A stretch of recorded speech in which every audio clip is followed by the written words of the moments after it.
Okay guys, ini dia bumper warna merah, merah campur-campur. Dah lama dah bumper ni tak cat. Bumper ni mula-mula kena langgar, rosak. Kita repair balik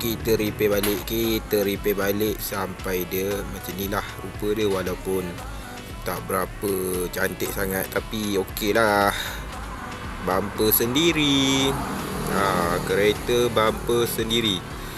Ini merah ni kita tembak merah hati permulaan, lepas tu merah lagi,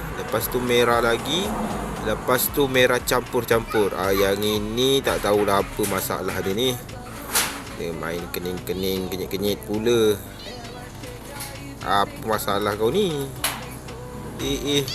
Abaikan yang tadi tu. Kita tengok lagi bumper ni lagi sekali. Kalau ada masalah, sila komen di bawah. Ini kita tengah cari tune balik. Dah lama tak main spray-spray ni. Tengah hari ni kita main spray-spray lah. Merah hati. Merahmu bara semangat wajah, putihmu bersih, putih pekerja.